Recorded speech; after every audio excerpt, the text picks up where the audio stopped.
Welcome to BRK news. So జనరల్‌గా మనకు నిద్రపోయినప్పుడు కలలు వస్తూ ఉంటాయి. పగటి కలలు కూడా వస్తూ ఉంటాయి. అవి అసలు జరగవని చెప్తారు కానీ, తెల్లవారుజామున వచ్చే కలలు నిజమవుతాయని చెప్తూ ఉంటారు. సో ఎలాంటి కలలు వస్తే మంచిది? అసలు కలలు ఎందుకొస్తాయి? దీని గురించిన పూర్తి సమాచారం తెలుసుకుందాం. మనతో పాటు ఉన్నారు ప్రముఖ vegetable therapist and sun spiritual society founder Vikramaditya Guruji గారు. గురూజీ నమస్తే అండి. సూర్యోస్మిత. గురువుగారు, కళల గురించి స్వప్న శాస్త్రం అనేది ఒకటి ఉంటుంది. మీ కల్లో ఇదొస్తే ఇలా ఇలా జరుగుతుంది ఇలా చెప్తూ ఉంటారు. ఈ కళలు అనేది ఏంటి? అసలు ఎందుకొస్తాయి? మన శరీరం 7 చక్రాలు, ప్రధానమైనటువంటి చక్రాలు 7 చక్రాలతో, హ్మ్.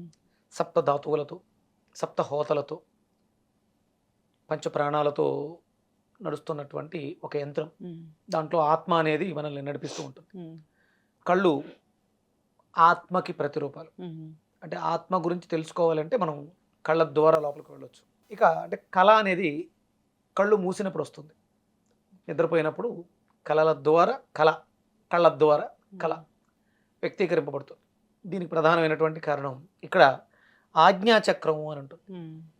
ఇక్కడ ఆజ్ఞాచక్రం ఉంటుంది. ఈ పైన 4 హెడ్ చక్ర, ఫాల చక్రము, హ్మ్. ఇక్కడ సహస్రార చక్రం, ఇక్కడ వెనక వైపు చిన్న చక్రం, హ్మ్.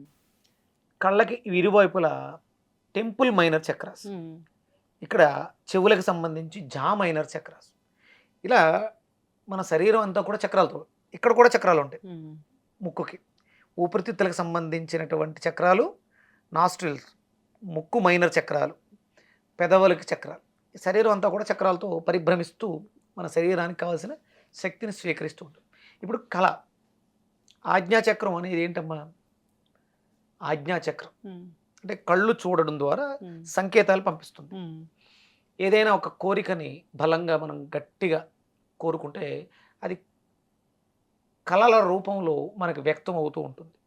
అంటే ఎక్కడో కొండల్లో విహరిస్తున్నట్టు, లేకపోతే జలపాతాల్లో స్నానం చేస్తున్నట్టు, లేకపోతే ఏదో జంతువు హ్మ్. మనల్ని వెంబడిస్తున్నట్టు, పరిగెట్టిస్తున్నట్టు, లేకపోతే ఎవరో మనల్ని హ్మ్. పొడుస్తున్నట్టు, ఇవన్నీ కళలు. అవును. అంటే మనం ఆలోచించే ఆలోచన కళ్ళ ద్వారా ఒక రూపాన్ని సంతరించుకుంటూ ఉంటుంది. హ్మ్. ఇది దీనికి ప్రధానమైనటువంటి యంత్రం, సాధనం హ్మ్. మనస్సు. మనసు చాలా త్వరగా ఇవన్నీ అంతేగాని చేయడం ముందు జరగబోయే కళలు చెప్పవు. అంటే తెలుస్తుందమ్మా. అంటే జరగబోతున్నటువంటి దానికి అద్భుతమైనటువంటి మంత్రం ఉంటుంది వేదంలో.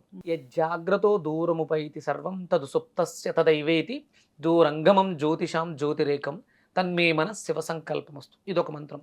ఏ జాగ్రత్త అంటే మనం నిద్రావస్థలో ఉన్నప్పుడు మనసు శరీరాన్ని విడిచి దూరంగా వెళుతుంది, హ్మ్. ఆత్మ. ఇది భవిష్యత్తు మొత్తం చూస్తుంది. ఏ నేధం భూతం భువనం భవిష్యత్ పరిగృహేతమృతేన సర్వం ఏన యజ్ఞశ్రాయతే హ్మ్. సప్తహోత తన్మే మన శివ సంకల్పమస్తు. మనసు సప్తహోతలతో చేసేటువంటి ప్రయాణం హ్మ్. భూత భవిష్యత్ వర్తమాన కాలాల్లో కూడా సంచారం చేయగలుగుతుంది. ఇది జరగబోతున్న వాటిని చూడగలం. హ్మ్. ఇవి కొన్ని మన ఆలోచనలు, నెగిటివ్ ఆలోచనల వల్ల కార్యరూపాల్ని దాల్చి కళల రూపంలో కనిపిస్తూ ఉంటాయి. అంటే ఎప్పుడూ కూడా మనం ఆలోచించే ఆలోచన మంచిగా ఉండాలి, చూసేది మంచిదై ఉండాలి, భావ వ్యక్తీకరణ అద్భుతంగా ఉండాలి. ఇవి బాగున్నప్పుడు చెడు కళలు నిన్ను ఇబ్బంది పెట్టవు. హ్మ్. అవి ఏమీ పెద్దగా కార్యరూపం దాల్చవు. అవి చెడు. మనం భయపడుతుంటాం. భయపడుతూ అదే పదిగా దాన్నే మనం మననం చేస్తూ ఉంటే అవి కార్యరూపం దాల్చి మన జీవితంలో మనకి ప్రతిబంధకాలుగా ఏర్పడుతూ ఉంటాయి. లేదు, వస్తూ ఉంటాయి. చెడు జరగబోతుంది అని ముందు తెలుస్తుంది మనకి. ఎందుకంటే ఆజ్ఞా చక్రానికి ఆ శక్తి ఉంది. ముందు అంటే దాన్ని పీనియల్ గ్లాండ్ అంటారు, థర్డ్ ఐ. హ్మ్. మనోనేత్రంతో జరగబోతున్న దాన్ని భూత భవిష్యత్ మనం హ్మ్. వెళ్ళొచ్చు. హ్మ్. భూత భవిష్యత్ వర్తమాన కాలాల్లో సంచారం చేయొచ్చు. దేని ద్వారా అంటే భౌతిక దేహంతో కాదు, సూక్ష్మ శరీరంతో, మనలో ఉన్నటువంటి శక్తి శరీరంతో. ఇవి చక్రాలు సప్తహోతలతో మాత్రమే సాధ్యం అవుతుంది. సప్తహోతలు అంటే 2 చెవులు, 2 కళ్ళు, ముక్కు రంధ్రాలు, ఎన్ని? 6, హ్మ్. ఒక నోరు. ఇది సప్తహోతలు. ఈ సప్త చక్రాలు మన శరీరంలో ఉన్నటువంటి 7 చక్రాలని అనుసంధానం చేస్తూ సప్త ధాతువుల యొక్క ప్రేరణతో సప్తహోతలు చేసేటువంటి అద్భుతమైనటువంటి ప్రక్రియ. ఇది సాధన ద్వారా మనకి చెడు వచ్చింది. హ్మ్. అందుకనే ప్రతిరోజు పొద్దుటే నిద్ర లేచిన వెంటనే మనం సంధ్యావందనం చేసేటప్పుడు యద్రాత్ర్యాత్ కృతే పాపం, ఒకవేళ మనం ఏమన్నా తెలియకుండా చేసిన వాటిలన్నిటిలో కూడా పొద్దుటే సంధ్యావందనంతో పోతాయి. అవన్నీ మనం ఆత్మకారకుడైనటువంటి సూర్యుడికి నివేదన చేసి నమస్కారం చేసుకుంటూ వాటిని విడిచిపెట్టేయచ్చు. లేకపోతే అవే మేనిఫెస్టేషన్ అవుతాయి. సంధ్యావందనం చేసేది అందుకే పొద్దుటే లేచి అంటే ఏమనుకుంటే అది జరుగుతుందా గురూజీ? 100% జరుగుతాం. మంచి అయితే మంచి, చెడైతే మార్చుకోవడం ఇప్పుడు ఇది మంచి చెడు అని విచక్షణ ఎవరికి తెలుసు? మనకే తెలుసు, మనకే తెలుసు. ఎవ్వరికీ తెలియదు. ఉమ్, ఆ తెలియడం వల్ల లాభం ఏంటి? ఉమ్, ఒకవేళ చెడు అయితే దాన్ని మార్చుకోవడానికి మనకు అవకాశం ఉంది. ఉమ్, ఒక జంతువుకు లేదు అవకాశం. Hmm. మంచి చెడు విచక్షణ తెలియదు, మంచిని కానీ చెడుని కానీ అది ఏమీ తప్పించుకోలేదు. మనకి ఇది మంచి అని తెలుసు, ఇది చెడు అని తెలుసు. అది తెలిసినప్పుడు ఆ విచక్షణతో దాన్ని నీకు మార్చుకోవడానికి అవకాశం ఉంది కాబట్టి తెలుసు. ఉమ్, జాతకం బాగాలేదమ్మా, తెలుసుకుని లాభం ఏంటి? అవును. దానికి పరిహారం ఓకే ఇలా వెళితే ఉమ్, ఈ ప్రమాదం వస్తుంది, దీన్ని మార్చుకో ఉమ్, అని భగవంతుడు తెలియజెప్పాడు. ఆ ఒక్క అవకాశం భగవంతుడు మనిషికే ఇచ్చాడు. ఉమ్, అందుకని పడుకునేటప్పుడు జాగ్రత్త దూరము పైతి సర్వం తదు సుప్తస్య తదైవేతి దూరంగమం జ్యోతిషాం జ్యోతిరేకం తన్మే మనస్సు. అంటే జ్యోతిరికే జ్యోతి, ఉమ్, ఆత్మజ్యోతి సూర్యుడు నాకు ఉమ్, అంత మంచి జరిగేలా ఆశీర్వదించు అని నిద్రపోయేటప్పుడు ఈ మంత్రాన్ని అనుకుంటారు. అలాగే పొద్దుటే లేచినప్పుడు ఏ నేదం భూతం భవనం భవిష్యత్ ఉమ్, పరిగృహీతం అమృతేన సర్వం ఏన యజ్ఞస్త్రాయతే ఉమ్, సప్తహోత తన్మే మన శివ సంకల్పం వస్తు. శివుడి యొక్క సంకల్పం. ఎవరు శివుడు అంటే నా లోపల బ్రహ్మమై ఉన్నాడు ఆయన.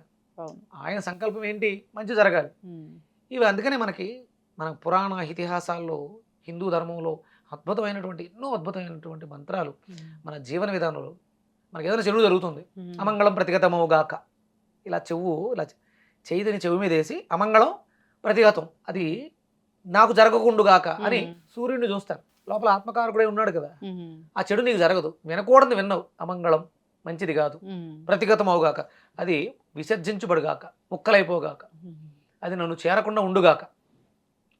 ఏ అద్భుతాలమ్మా.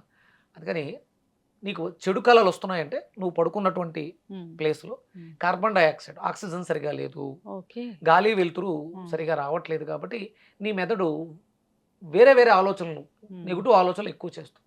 తద్వారా నీకు ఈ చెడు కళలు వస్తాయి. yes. అందుకని పడుకుంటున్నటువంటి పడకశాల సైనసాల ఏదైతే ఉందో అది ఉమ్, గాలి వెలుతురు ధారాళంగా వచ్చేదై ఉండాలి. మీరు విడిచిపెట్టినటువంటి కార్బన్ డైఆక్సైడ్ బయటకు వెళ్ళేదై ఉండాలి.